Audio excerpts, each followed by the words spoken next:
Slim stimulus. The government cannot wait for the pandemic to loosen the purse strings further. So the government is waiting for the pandemic to get completed so that it could finally spend all its money on capital expenditure and on the remaining things. Finance Minister Nirmala Sitharaman's fresh set of rules on Monday to spur the consumer demand and capital expenditure include an interestingly designed tweak to the LTC allowances of government employees. So our finance minister Mrs. Nirmala Sitharaman has introduced some new set of measures to keep our economy safe. So these new measures or rules, they consist of some interestingly designed tweaks. Tweak means a small change, an important change, but which is an important change which can be very hard to notice. So so they had made such type of changes in the new rules. Her reckoning is that these would lend a 73,000 crore demand spurt to prop up the ailing economy in the second half of this year.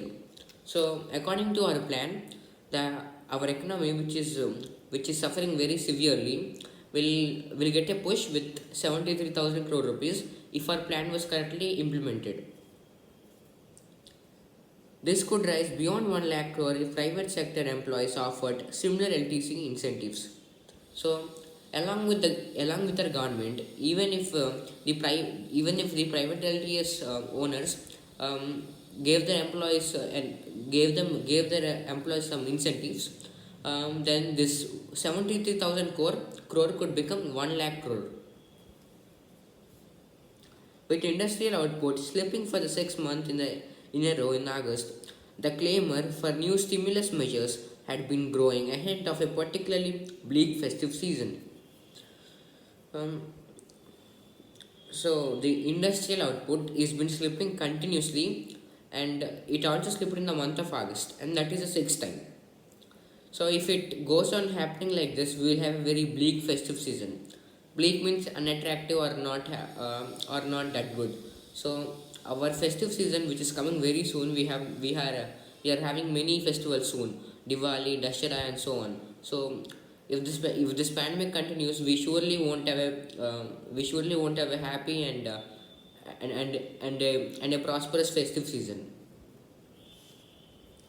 But this package, which will cost the X square about 0.2% of GDP, taking overall fiscal support to the pandemic to 1.7% of GDP, may not be as persuasive as may have been envisaged. But the practical implementation of the plan of our Finance Minister Nirmala Sitharaman may not be as effective as the one she thought.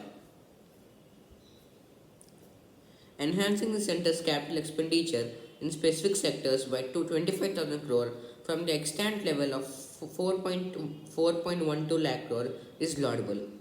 So, initially we had a capex or capital expenditure. So, the short form of capital expenditure is capex. So, initially we have a capex of 25,000 crore, um, and now the government took that to 4.12 lakh crore capex. So that's a very huge amount, and it's definitely laudable. Means it's definitely praiseworthy. That's a very good thing. But the pandemic restrictions have affected the ability to get new projects going.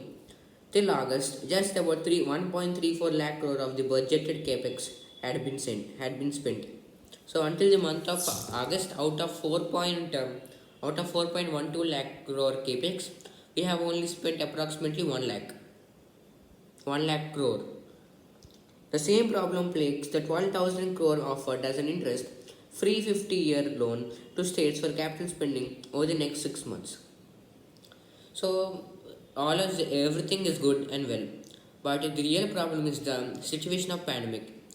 Because if we invest or spend all the money, in the duration of the pandemic we may have some downfall. So that's the reason why the 12,000 so actually the government had offered 12,000 crore rupees for the states, a package of 12,000 crore rupees for the states. And other advantage of that is that the states don't have to pay the loan for 50 years. After 50 years the central will collect it.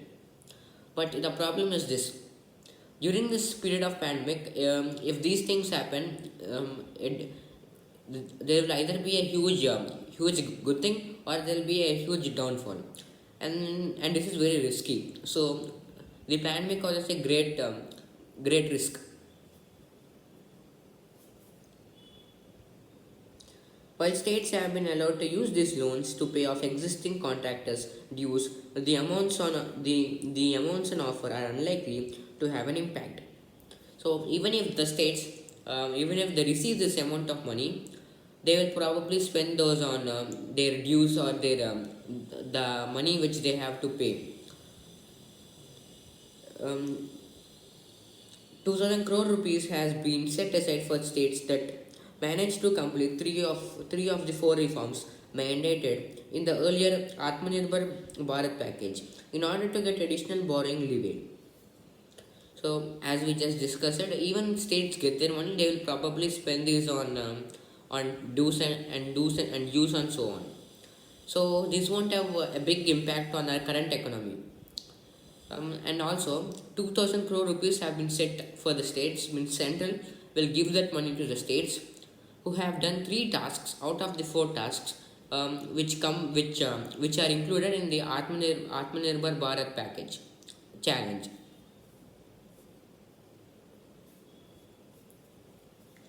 In order to get additional borrowing leeway, only some states may qualify for this. So obviously all of the states can't do that. Only some states, particularly the states which have completed three tasks out of 14 or out of 4. Too many conditions also pervade the consumption push, linking the LTC perks of the government staff who have not availed them yet due to restricted travel during the pandemic to spending on non-travel items is an innovative nudge. So some people they are being innovative, and what they are doing is that they are spending very little money on travel items, because in this pandemic most of the travel is restricted. So they are being clever and they are not spending much money on non-travel items, but requiring them to spend three times their return tickets fares under the LTC on goods and services attracting at least 12% GST from the GST registered vendors may be too perspective and overlooks the reluctance towards discretionary spending due to low visibility on the economy's prospects. So, if those people who are thinking that they are being innovative continue to do that, our economy will not grow fast, because our economy just depends upon the consumer demand. So, if the consumers or customers don't put in more money, even our economy will obviously fall down. Eligible employees may find the scheme complex and too expensive to avail. So some of the employees who can do this challenge, or who can do this package, even he finds this very hard and very expensive. One hopes that government has more in its core to expedite the recovery. So one hopes, means any one of us or every one of us is obviously strongly hopes that government takes something out of its the government will do something very important, so that our recovery may increase its speed, and so that we could recover at a sooner rate.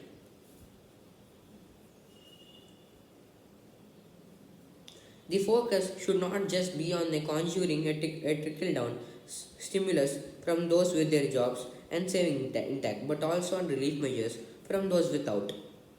So the focus of the central government during the pandemic, it shouldn't only be on the ones who have jobs and who had savings with them. It should mainly be on the people who do not have any jobs.